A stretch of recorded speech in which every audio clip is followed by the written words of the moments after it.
Perang Rusia-Ukraina, pasukan khusus NATO mulai bergerak 100 jet siaga tinggi.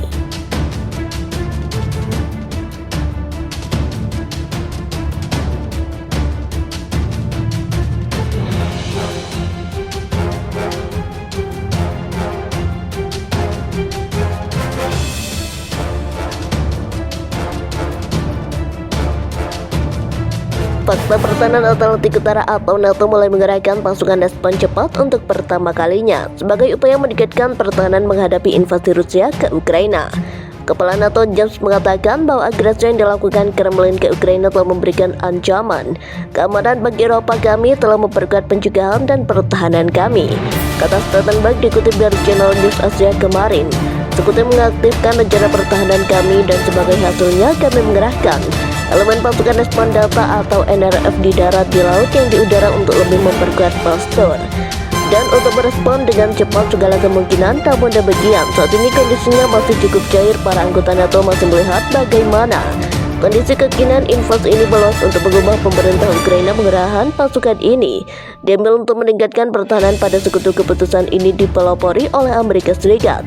Paman Sam mengirim ribuan tentara ke anggota timur saat Kremlin bergerak ke Ukraina. Dalam pernyataannya dan menjelaskan bahwa saat ini lebih dari 100 jet dalam usianya tinggi mereka beroperasi di lebih dari 30 lokasi berbeda dan lebih dari 120 kapal dari utara hingga Mediterania. Ini juga mencegah perdamaian untuk mencegah serangan dan untuk mencegah perang yang terjadi di Ukraina hingga meluas ke negara sekutu NATO manapun, katanya. Namun demikian, Starter tidak merinci tentang kemana pasukan respon cepat ini dikirim. Ia menyebut pengerahan pasukan akan diserahkan kepada kemang dan militer tertinggi NATO. Pada tahun 2003, pasukan khusus ini terdiri dari 40.000 personil dan mencakup 8.000 kontingen dengan kesiapan tinggi.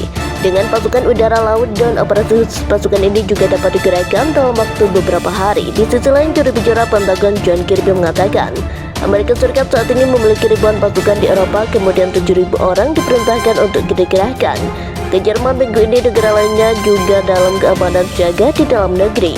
Kami akan melakukan apa yang perlu kami lakukan untuk mempertahankan setiap inci wilayah NATO. Dilansir Bloomberg, Departemen Pertahanan AS juga telah mendapatkan sekitar 10.000 hingga 12.000 tentara.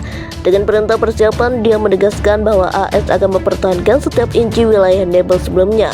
Presiden Ukraina Volodymyr Zelensky dan Presiden AS Joe Biden diketahui sempat berbicara selama 40 menit membahas invasi yang diluncurkan Rusia dalam sebuah posting Twitter. Jalan S mengatakan kedua pemimpin membahas pengamatan sanksi dan bantuan pertahanan konkret.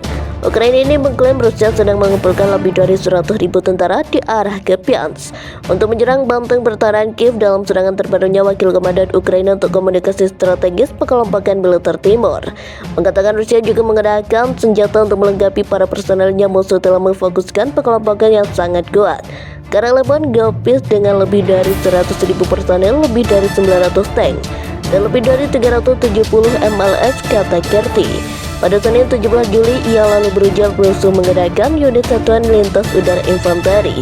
Gerak terbaik di sana sebagai tambahan dukungan. Rusia juga mengerahkan pasukan tempur cadangan, pasukan wilayah, dan ini terang lebih lanjut. Dia mengatakan Rusia mempertaruhkan segalanya untuk menghancurkan pertahanan dan pasukan Ukraina. Tekanan Rusia ini, kata dia, sebagai bentuk balasan mereka atas kekalahan di Bakhmut. Beberapa waktu kota lalu, Rusia perlu membuktikan setidaknya beberapa kesuksesan sehingga mereka berusaha maksimal di area ini, melakukan yang mereka bisa dan tidak untuk menunjukkan serangan, ucap Kiev lagi seperti dikutip CNN kepada NATO. Terus mengatakan bahwa agresi yang dilakukan Kremlin ke Ukraina telah memberikan ancaman keamanan bagi Eropa. Kami telah memperkuat pencegahan dan pertahanan kami, kata Stoltenberg dikutip dari Channel News Asia kemarin. Sekutu mengaktifkan rencana pertahanan kami dan sebagai hasilnya kami menggerakkan elemen pasukan respon data atau NRF di darat, di laut, dan di udara untuk lebih memperkuat postur kami dan untuk merespon dengan cepat segala kemungkinan.